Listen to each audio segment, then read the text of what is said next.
Good afternoon, everyone. Thank you very much to Dr. McGuire and Dr. Watts for inviting me to speak this afternoon. I'm very happy to be here and appreciate all of you taking your Friday afternoon to join me as well. Again, my talk today is entitled Making Us Whole, Moral Education in Rousseau's Julie. And in this talk, I'm going to be raising three questions. First, why would we need to be made whole? What is this wholeness problem that we have? Second, what are the solutions to this problem of wholeness that Rousseau offers us? And then third, is this particular solution of moral education of interest or of use to us today?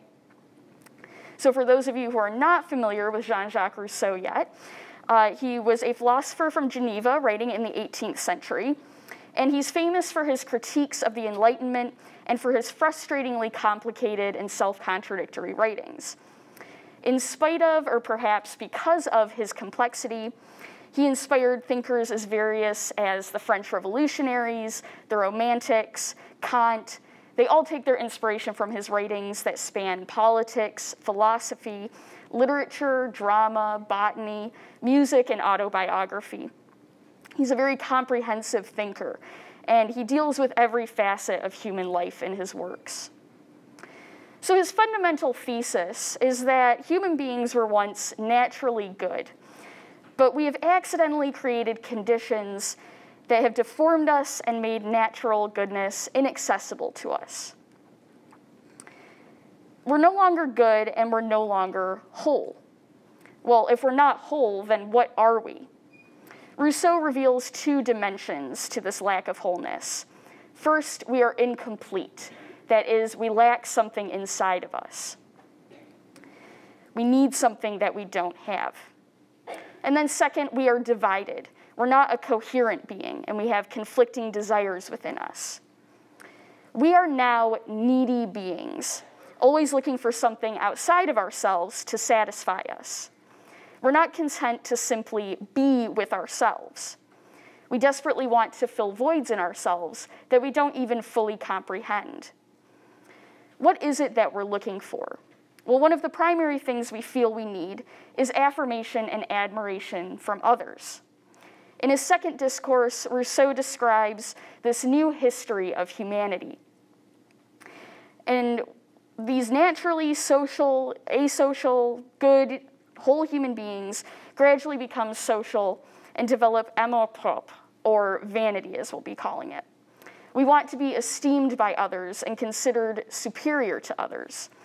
We have a new psychological need for others' approval of us in order to feel complete. On top of this restlessness and endless desire for esteem and things external to ourselves, our desires are also in competition with one another. That is, we have not lost our desire for this original goodness and wholeness and independence from others. And we want to still be free. We don't want to depend on others for our psychological well-being. We want to go back to our natural innocence, when we did what we wanted without worrying about what others think of us. Think about kids who are just playing together. They're spontaneous and free and don't really care what other people are thinking about them. But we don't want to give up the esteem of others either. Even if we can limit this desire to accepting esteem only from other esteemable people, we still want that admiration from them. And this isn't limited just to ourselves. Everyone wants this. So we become a society of smiling enemies to one another, where we want to be admired but don't want to have to do the work of admiring and pleasing others as well.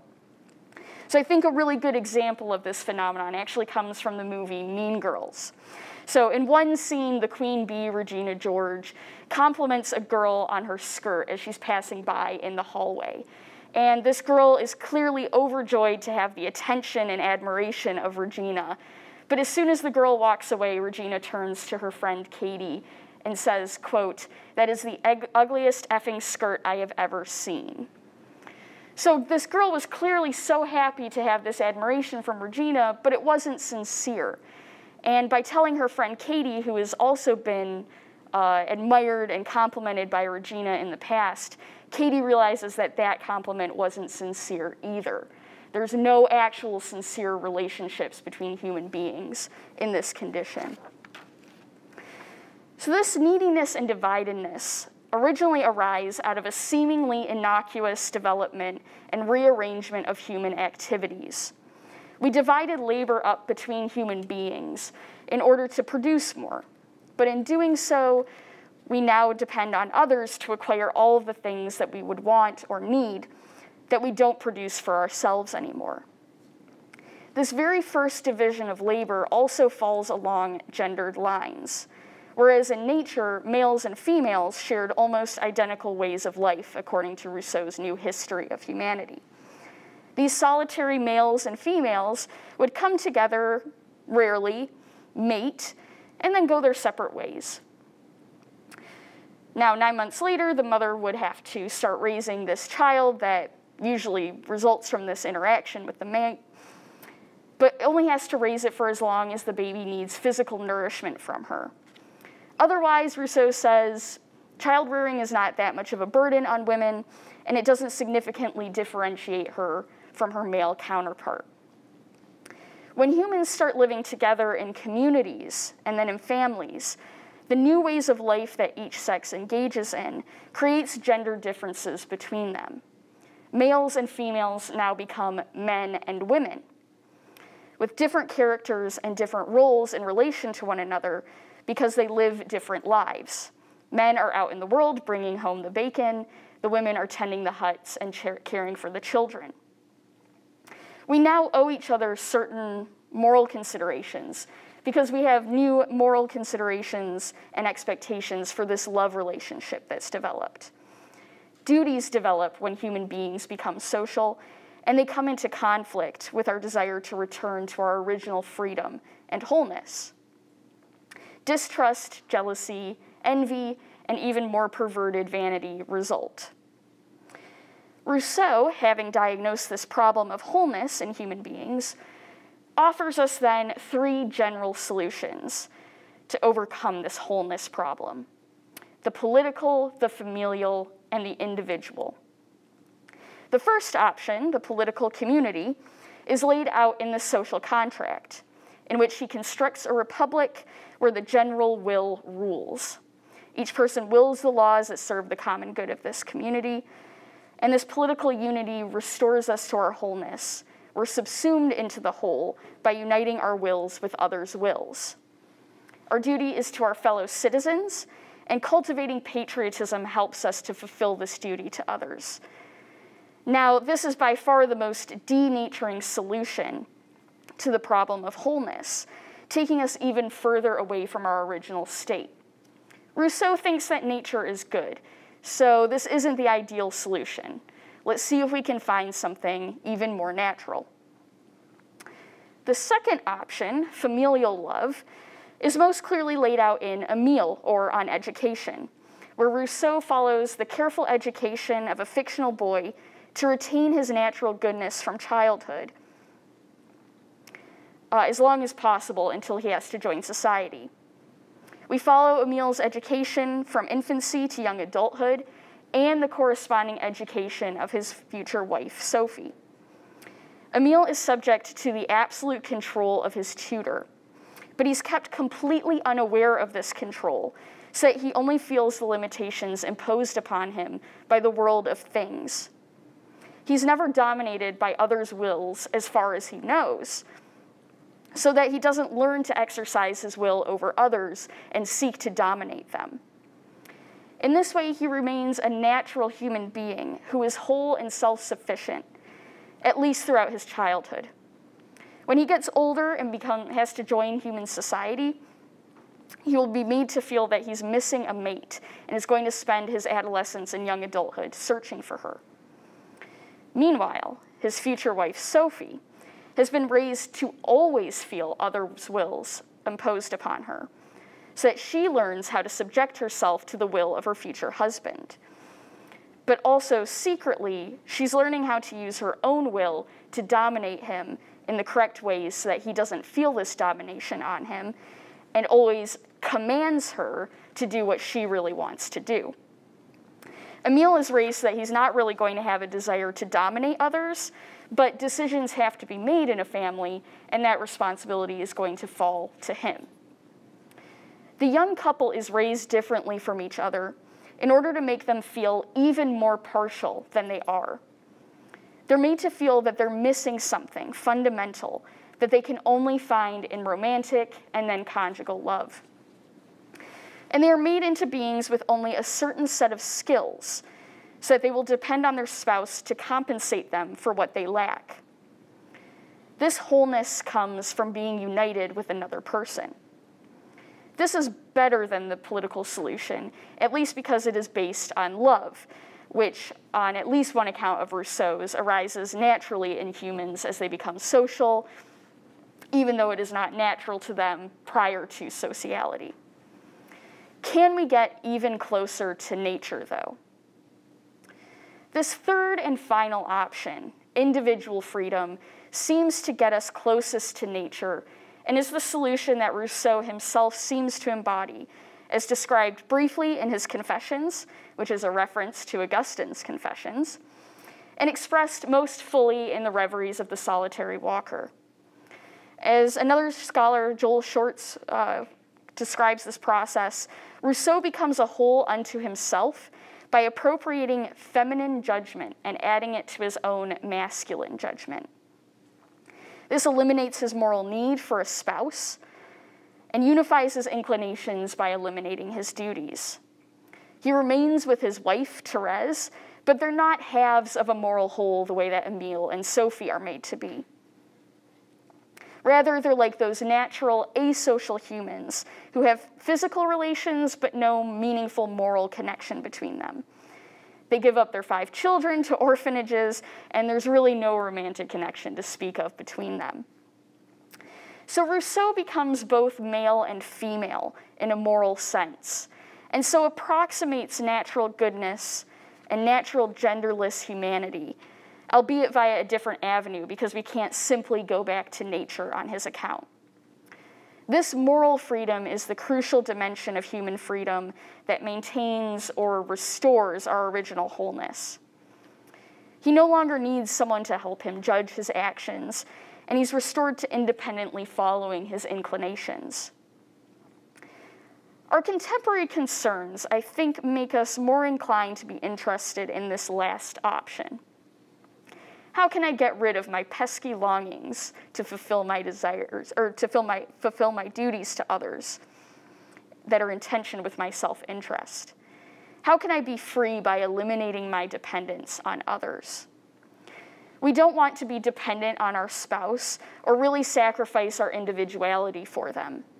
So we don't really want to be like Emile and Sophie in the familial solution.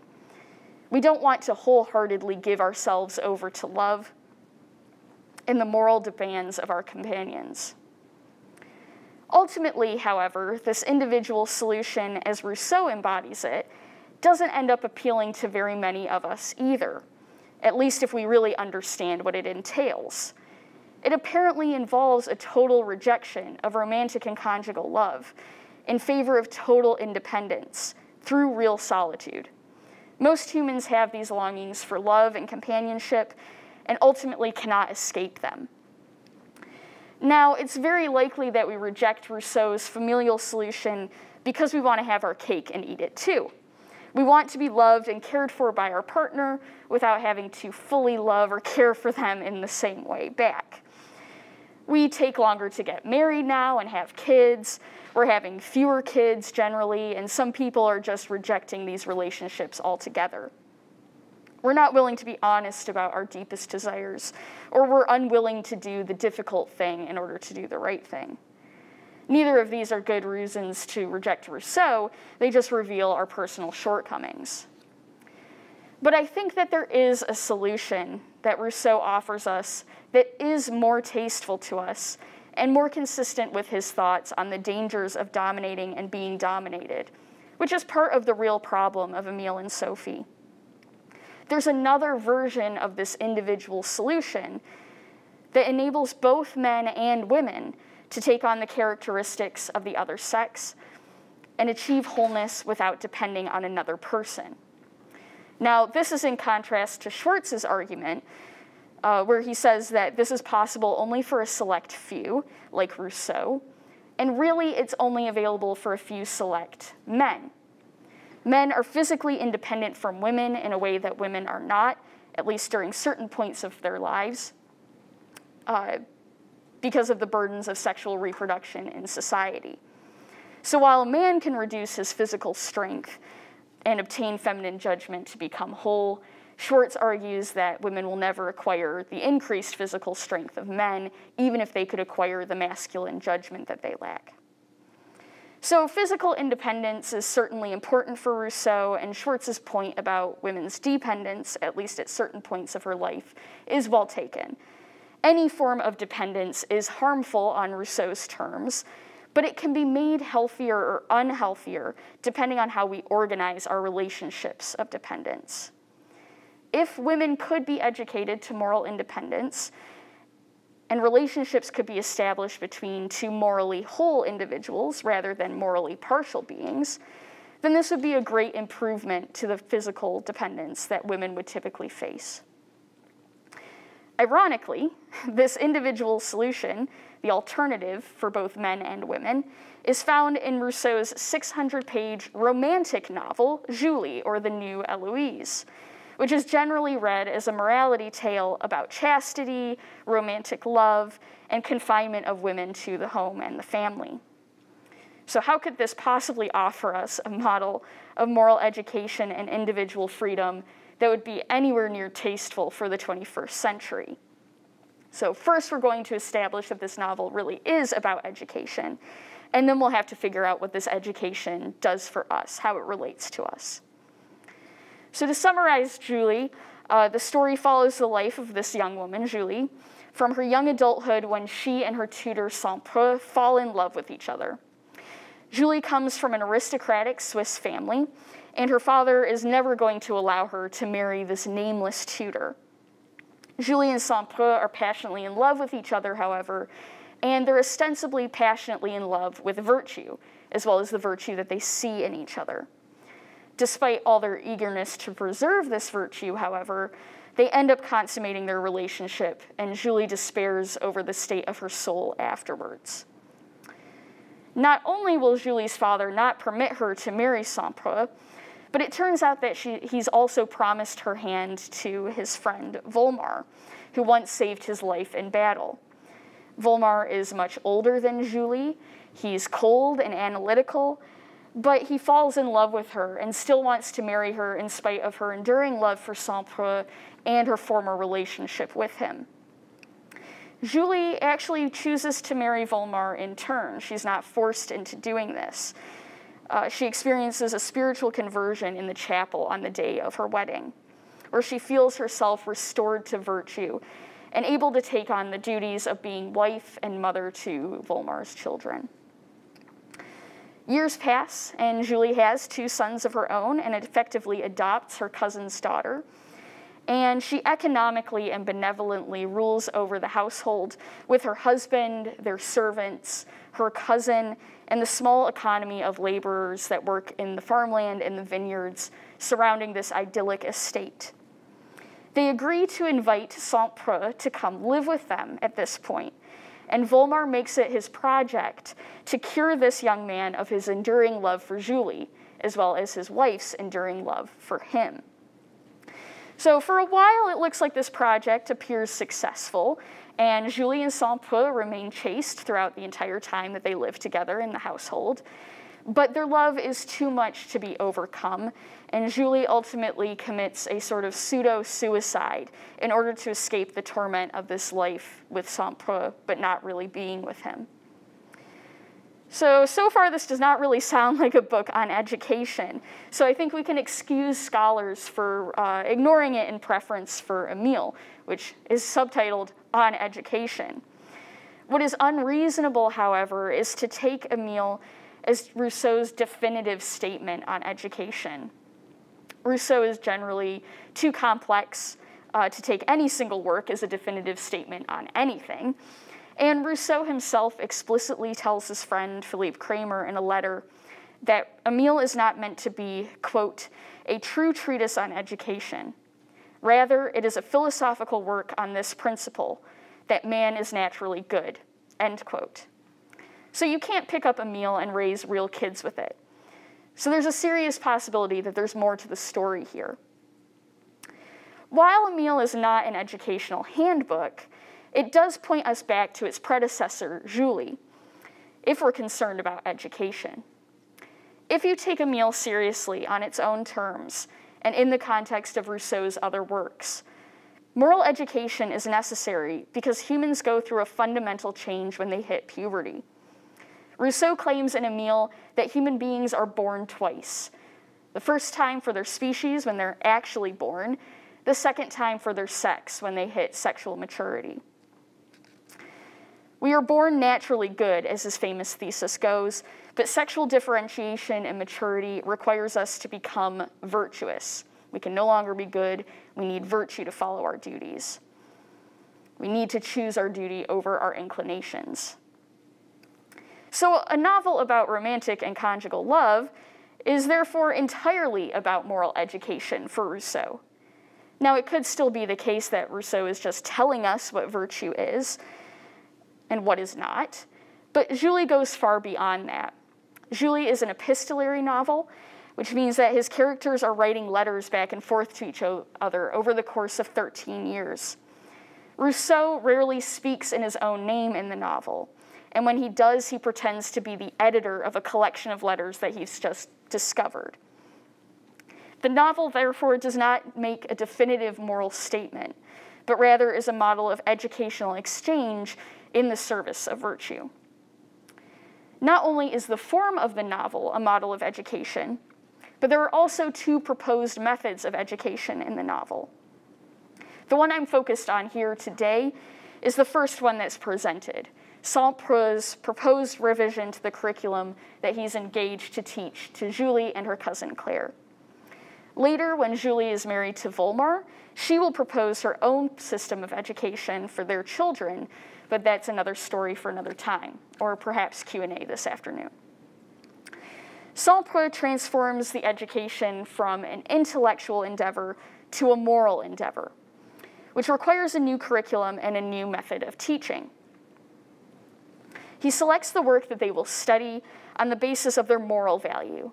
Do they provide examples of virtue for the students to imitate and to later figure out the principles of virtue on the basis of them? Unlike Emile and Sophie, who are not meant to read very much and who only read works that are appropriate to their genders, this group of friends will read books together that disregard gender norms. Saint-Preuz eliminates the romances that are typically reserved for women's education, but includes some love poetry. He has them read ancient histories and Swiss history, typically reserved for men's education, and removes the sciences, but continues to include physics. Julie and Claire are not going to receive a typical woman's education. Nor will Saint-Preuz receive a typical man's education. He's no longer the didactic tutor just teaching these girls, but an active participant in the exchange of ideas. He says that what Julie brings to her books is better and more important than what the books themselves say, and that he will benefit more from learning from her than she will from learning from him. He can explain the author's meanings, but he can't come up with anything better himself. So these three friends each bring something different to their lessons. Julie and Claire bring taste, and Saint-Preuz brings judgment. These are what Rousseau refers to in Emile as feminine and masculine judgment, gendered ways of thinking that arise in social humans. Feminine judgment deals with the concrete details, whereas masculine judgment deals with the general and the abstract. When these are brought together, Rousseau says in Emile that they produce, quote, the clearest insight and the most complete science regarding humanity that the human mind can acquire. In a word, the surest knowledge of oneself and others available to our species, end quote. But there in Emile, this conjunction occurs through a constant interaction between husband and wife, who must always work together to generate this moral knowledge and act morally on the basis of it. The the education Saint-Preux is proposing, and which the characters engage in, certainly depends on the young women bringing taste and Saint-Preux bringing judgment to the table at the very beginning. But the ultimate goal is to appropriate the opposite sex's judgment to oneself. They are not to remain partial beings who depend on each other, but rather need to come together while they are partial beings in order to become whole by learning from each other. Just as Rousseau learns good taste and particular judgment from his first lover and patroness, Madame de Warren, Saint-Preux learns from Julie, but Julie also learns general judgment from Saint-Preux. Now, while I have been stressing that Rousseau seeks to create partial beings in Emile to make the union of man and woman more sure, he does not deny there the possibility of moral independence, even for women. And in fact, he says that while women are subject to the moral judgments of others, since her husband must be certain of her virtue to know that his kids are actually his own, she must be educated to be the judge of her judges, and ultimately to know whose judgments are good. She must have more moral knowledge than those around her who judge her, including the men. The problem is that this is not what Rousseau really achieves in Emile for Sophie. The unfinished sequel, The Solitaires, reveals that neither Emile nor Sophie can rely on the other to supplement their moral shortcomings. They struggle without the support of the tutor, Jean-Jacques, who has effectively abandoned them. And a series of tragedies leads Sophie to despair. Emile, flouting everything that he learned in his youth, decides that taking his family to the big city, Paris, would be a good idea to restore his wife to herself. Instead, she is seduced by a couple and ends up pregnant with another man's child. Emile abandons her and their son. He ends up enslaved at one point, eventually ends up on a desert island. Again, this story is unfinished, but it's certainly not a happy one.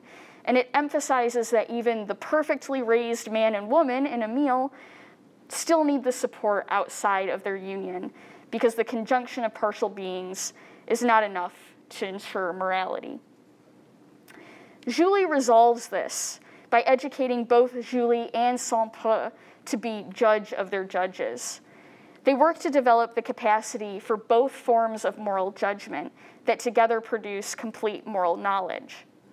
This way, they do not have to rely on a complementary companion in order to be virtuous. They have the capacity to order their souls and choose duty over inclination without another human being's help. So this sounds really good, perhaps too good to be true. It appears to be a better model of education, learning how to think particularly and generally so that we can properly assess each moral situation we find ourselves in and choose the virtuous course of action. So, do our characters actually manage to achieve this? Well, imperfectly. They embark on this education together, but not in the way that Saint-Preux hopes for. They are separated shortly after he proposes this new curriculum, and we don't really get an account of them reading and discussing together in the way that Saint-Preux hopes they will. We do, however, read letters that they exchange about their readings that they do separately. For example, Plato's Republic is at the center of a crucial debate over virtue, sex, and gender between Julie and Saint-Preux. And even years later, when Julie is married to Volmar, Saint-Preux tells his friend Edward about how Julie continues to spend an hour every night in her studies. She eventually develops her own system of education for her children, informed by her ongoing conversations and studies in morality. So they're constantly engaged in this moral education with one another, but it doesn't keep them from doing the exact one thing they are not supposed to do, consummating their relationship. This is the real test of their virtue, and it appears that they fail it in a pretty serious way. Yet this failure does not reflect a total lack of virtue, nor does it reflect an inability to acquire virtue, to become virtuous. Julie remains virtuous throughout the rest of her life, choosing to marry Volmar out of love for her parents, even though it means choosing to give up Saint-Preux. whom she still loves.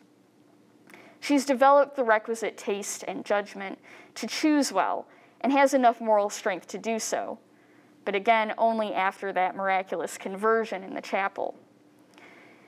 Here she finds her moral strength in submission to God, the almighty and eternal goodness, who will keep her from rationalizing away her good tastes and good sentiments, so that she can only choose what is virtuous. By submitting herself to such a perfect power, whom she already finds in her uncorrupted sentiments, she can aspire to moral wholeness and independence. She does not need to be subject to another human being's will in order to act virtuously. Despite gaining this strength, however, Julie continues to doubt herself and draw the authority of her husband and the good order of the estate at Clermont down on herself as a safeguard against her desires. She cannot act virtuously within these confines, however, because it's not her own taste, judgment, and strength that is operating, even though she retains all of these capacities. Claire and even Volmar warn her that she has too little faith in her capacity for virtue, and that her precautions threaten her ability to exercise it. Julie suffers from desires that she can't shake. She cannot stop loving Saint-Preux, but has to spend her married life in his company. In Saint-Preux's eyes, she is changed to Madame de Volmar, obscuring Julie the lover so that he can more easily forget their past romance. But she is always Julie at heart, and can only ever see Saint-Preux as her former lover. The fact that Julie must die to escape this constant test of her virtue reveals the limits of education in cultivating moral strength, even if it can cultivate good moral judgment, with both dimensions in the same person. Julie's heterodox Christian faith has sustained her thus far, but cannot sustain her forever. She believes that she's going to be reunited with Saint-Preux in heaven, because their union was always of the soul, even though no human institutions could recognize it. This is ultimately the source of her moral strength, not the promise of being in the presence of the eternal good. She admits that she can't even comprehend this possibility anyway on her deathbed. So what is Rousseau's educational proposal then? This education in Julie, undertaken in young adulthood, at least does not require a perfectly staged childhood education that is next to impossible to achieve, like in Emile. It is at least more practical in that sense. But should we reject it because it can't even keep the students from doing the one thing that they're not supposed to do? Again, no education is going to be foolproof, and if the solution is some sort of external strength found in God, then this is simply a human shortcoming that we can't resolve for ourselves, no matter how hard we fight against this reality. It would be better for us to realize our weakness and understand the limits of moral judgment in the process of doing the right thing. Well, so finally, what does this education do for us as 21st century Americans? Could we somehow adopt it for ourselves? Well, based on a reading of the Second Discourse and Emile, it would appear that Rousseau would simply not approve of the increased and increasing equality between the sexes in the political and economic realms that we see around us. We thought that we've gone too far in the wrong direction. But this is not because women as women don't belong in these realms. Rather, it's because men should not really be in these realms either. Public society are the corruptive areas of competition and vanity, where humans are most divided between their naturally good sentiments and these new, unnatural, vain inclinations. Rousseau wants Emile to be a family man, and bringing him into the family means making him and his wife more partial so that they more greatly feel their need for each other. He doubles down on gender differences there to make complementary parts, a project that we just generally reject today, and one that would be difficult, if not impossible, to turn back to. Now, while Rousseau might shake his head for us ending up here, he's adamant in all of his writings that we must work with what human beings are, the human beings that we see in front of us, however they have been denatured by their situation. We can't go back to nature. We're not going to put equality back in the box. So we must work with what we have to approximate the goodness that we find originally in nature. And it is this education proposed by Saint-Peu and Julie that seems to fit in better with our circumstances that we find ourselves in today. It is perhaps even the model we use ourselves in our classroom in a certain way. Now, whether we want to admit that there are natural sexual differences that lead to gender differences or not, we at least understand that the young people in our classrooms bring with them a variety of experiences that have to do with their sex, their gender, and the ways that other people perceive them on the basis of these characteristics. If nothing else, our discussions are made richer and our understanding of humanity made deeper by having these differences shared in the classroom as we discuss what we owe to others and to ourselves. It reminds us that there is a dimension of difference between us, wherever it comes from, that we can't ignore in our moral considerations. This dimension is all too easy to forget when we speak in sexually homogeneous groups. Now, this doesn't mean that what we're doing in our classrooms is the same thing as what Julie and Saint-Peu are doing, because in the final analysis, their mutual education depends on their status as lovers. They seek to be the same because they seek to be one being, not halves of a whole, but both this whole. And this is a desire that's impossible to have in the classroom. Our students do not want to be whole with one another in this way. But insofar as they have a desire maybe for this relationship further down the line, they may be brought to these concerns and take interest in others' judgments and forms of judgments as something they ought to combine with their own inherent faculties of judgment. We're also engaged in our co-educational activity for different reasons from Rousseau. We think that we can reduce competition and pride in the public realms of politics and economics, and in some ways rely on the incorporation of women into these realms to be part of that solution. We think that women's presence can have a softening effect on the public world that Rousseau thinks can only be possible in the family to draw men out of the public world. We've seen, however, that Rousseau is right in predicting the corruption of humans, both men and women, in this public sphere. And that, in fact, is part of the complaint of contemporary intersectional feminists who point out that white women have simply joined the ranks of white men in being the oppressors in this public realm, rather than bringing in this feminine dimension and counterbalance that could eliminate these oppressive relationships. Femininity is still unwelcome in the public realm. So if a woman wants to be out there, she either has to abandon this part of herself or get back home. But if we take this coeducational activity seriously on Rousseau's terms, we can at least get more morally independent individuals who can perhaps discern for themselves the dangers of fixating too much on the public realm. These individuals might also seriously consider the value of the private realm that is generally denigrated as unfulfilling and non-stimulating for a serious human being, hence understood as the appropriate realm for women. Developing an appreciation of both the masculine and the feminine, and incorporating both into our souls might be precisely what we need in this brave new world of equality. Thank you.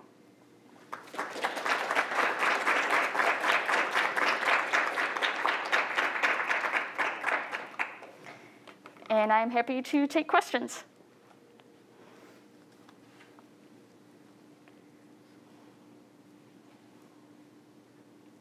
Yes? Hi, thank you very much for that.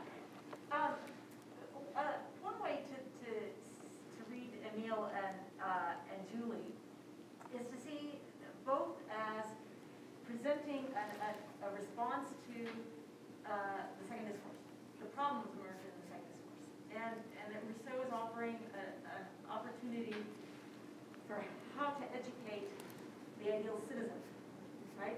Yeah. In that sense, it's not so much the independence that he's after, but it's a notion of freedom that entails responsibility to others. So if you look at it in that way, then the relationship between Emile and Sophie and Chapter and Julie, and even Volmar, is a working out not of dependencies, but a working out of how do I exist as a free being with also these responsibilities to others. And so I guess that's more of a speech than a question. Sorry about that. But I'm wondering how your view might accommodate that tweak on freedom and independence and the role of the intimate relationship in thinking through what freedom means for Rousseau. Yes, thank you for your question. Yeah, this is a very complicated problem. And so, by the end of the talk, I admit, well, it depends on Julie and Saint-Preux being lovers to have this education in the first place, because they really want to be one soul, but without being parts of the soul. They want to be this singular being. And so, yeah, it's not going to be the same education where Rousseau eventually leaves Thérèse and goes off on his own as the solitary walker. This is kind of an alternative individual solution where they do have responsibilities to each other, not to fall out of love with each other, to always be the other's soulmate, even if their human institutions and human interactions with one another lead them to different relationships. So Julie is Volmar's wife and has responsibilities to him and to their children. And the virtue that she obtains through this original education is what helps her through these relationships of interacting with each other and being responsible to her children. So certainly not being fully independent, and none of these characters are actually going to end up being independent. Saint-Preux joins the Volmar family in the estate after kind of some solo traveling, and it seems like we need the support of a lot of different people in order to continue being virtuous and taking care of each other. And so it's not even, we can't even just rely on the couple to be virtuous together in their responsibilities to one another, but somehow involving the cousin in this family as well, and involving the former lover and their mutual friend Edward. They all have to come together, and they do have responsibilities to each other, but that this education does help them get to that point. Thank you.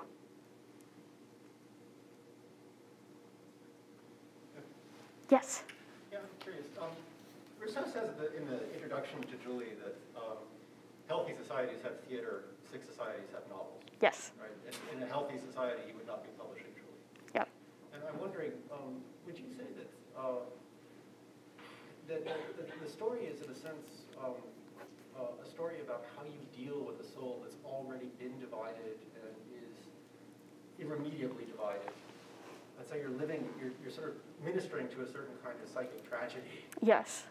In a sense, rather than trying to actually make the soul whole, you're sort of dealing with recognizing it's never going to be whole, and here's the best you can do. And so Rousseau imagines what's the most divided soul you can imagine, one that's in a marriage where you love somebody else, right? That's the most fractured. So is that, tell me your response to this, because it sounds to me that that's a little bit different than saying, for instance, the goal is to somehow restore wholeness. Yeah, so there's also, I think there's a useful comparison between Julie and Saint-Preux on the one hand, who are these divided souls, in particular Julie, who has these conflicting responsibilities within herself. And then the characters of Claire and Volmar, who I didn't really speak about in this talk very much. And that's because they do seem to have naturally whole souls. Claire says that she does not feel a sex within her soul, and so this sexlessness has something to do with this original wholeness that she manages to maintain. So she does not need virtue. She is inclined to do the right thing without any hesitation.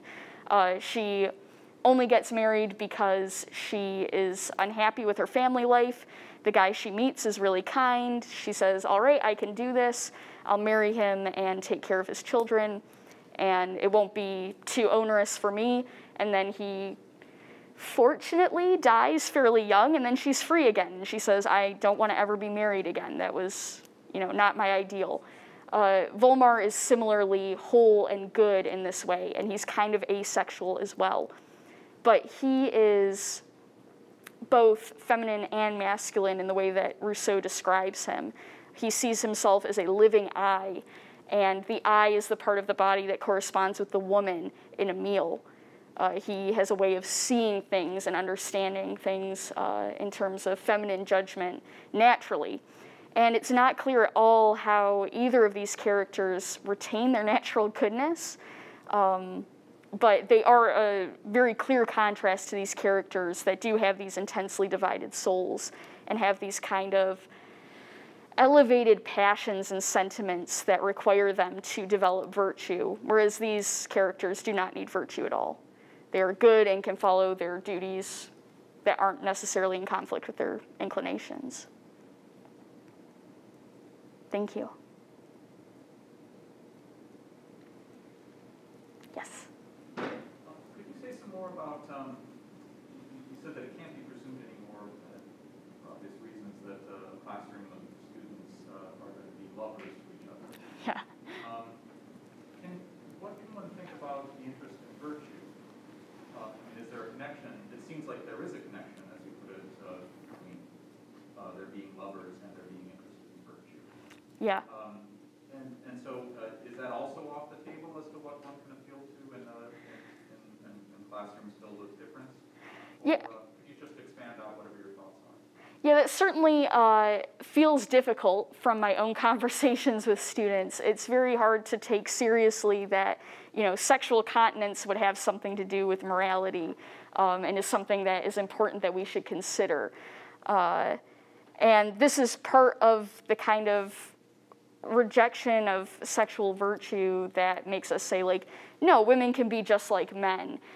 So whereas Rousseau doubles down on gender differences and says, no, we all have to be morally virtuous, we all have to be sexually continent, not just women, but also men, we have turned around and said, no, we're going to all be sexually incontinent because you're never really going to get men to say, yes, I should be sexually virtuous as well. I should abstain.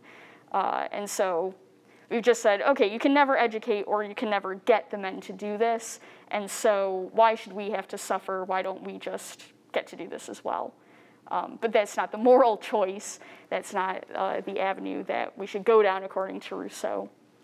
And so it is just generally difficult to convince students of this and get them to feel it. It might just be they're very young and, interested in sex for very natural reasons. I'm noticing that the way you're talking about virtue is specifically sexual morality, whereas, in the ancient city, it's a different sense of virtue. Mm-hmm. Note that, is it possible one could have a classroom of students who's interested in virtue, just not sexual morality? Yeah, I think that is far more possible. And of course, sexual continence isn't the only dimension of virtue for Rousseau either, but it seems to be fundamental to this understanding because so much of the problem comes from the fact that we're not just sexual beings anymore, but now gendered beings, and that somehow makes men and women not fit together as well anymore. In those terms, yeah, there's more to it. There's more to virtue than sexual continence, but this seems to be the origin of our problem, where we don't fit together and we're not good to each other anymore. We kind of want to oppress one another. Thank you.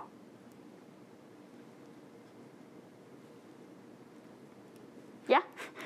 I missed the first 10, 13 minutes. Did you talk about the fact that it's called La Nouvelle Eloise?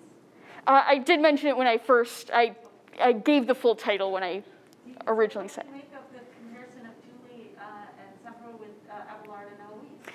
Yeah, so I have not studied their story as in depth, but this is a very odd hole in the literature as well, so I think it's a good avenue to explore. But it is part of why I was originally interested in Julie.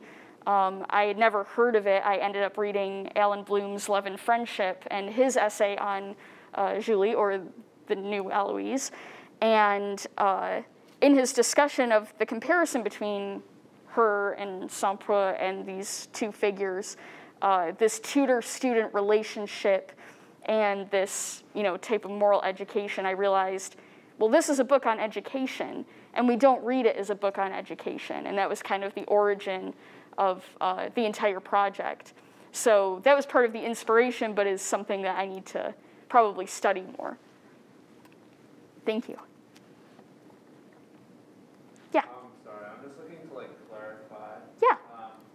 So like, is it like the society that is making people unwhole, or like only like holding one gender, or like a combination of both? So it's the type of society that has been produced by these original gender differences. So when we start taking on different roles in the society and we become gendered because we have different ways of life, we also see the rise of love relationships. And so we start looking at men or women, whichever one we're interested in, and saying, oh, I really like that human being because they dance really well, or they sing really well, or they have that, you know, the wavy hair, I like that. And it doesn't really make sense. These are not distinctions we would make in nature. And so we not only think of certain human beings of our preferred gender as better than the other human beings of that gender, but then we want also to be recognized in their eyes that way as a superior being to the other people in our own gender or sex.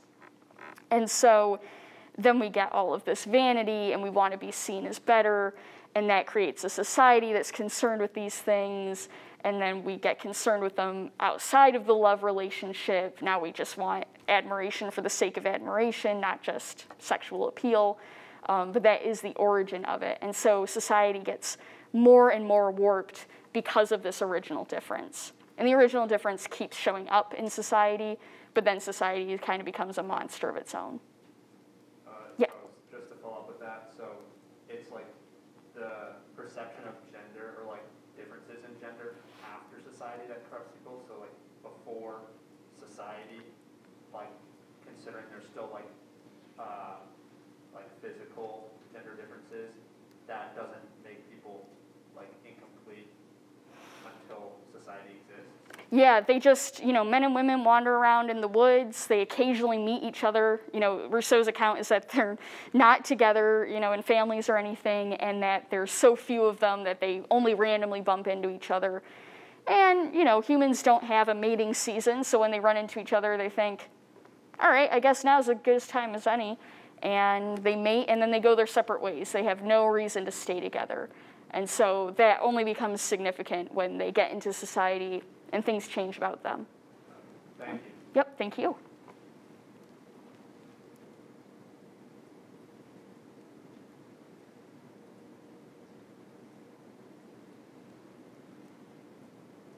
Oh, yep. Just sort of a general question. You moved on pretty quickly from the number one political solution and the citizen as Yes. kind of the problem of division and loss of wholeness. So is that mostly just because you're working on education and Rousseau, and there's plenty to say about that on its own, or is there a particular reason why Rousseau, on the surface at least, seems extremely interested in politics and is a great political thinker? So where does the political or citizen possibility fit in, especially since moral education, we talked about, seems to end not in a failure simply, but not really as a promising practice as one might have thought at first. So bring us back around to citizenship. Yeah. Thank you.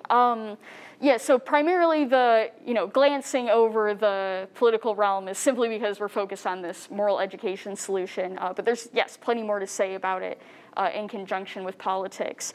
There's a sense that Rousseau is potentially producing something like a sense of Republican motherhood when he's trying to produce Emile and Sophie, so that Sophie is going to be somehow a patriotic mother that raises good citizens for this appropriate republic, or that this education has the potential to do that. That would, of course, require there to be this good republic out there, and it's not necessarily the case that we live in that republic, we live in that good state. But there is an understanding that Rousseau somehow wants civic education to come out of this familial moral education. And not only would Sophie raise good children that would be good citizens, but also has some sort of effect on her husband, Emile, who goes out into the political realm and not only thinks about, the outside world, but also how that affects the inside world of the family. And so somehow this feminizing effect that could minimize the competition and vanity of this public realm could seep into Emile from his relationship with his wife and his family. But that's something that I haven't very fully explored yet. I think that's further down the line with this project. But for now, it's just focused on the individual and the family here. But it certainly has roads to the political solutions as well. Thank you.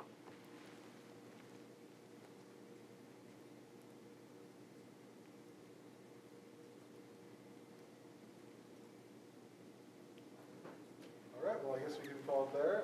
Thank you very much, Dr. Slonina. Thank you.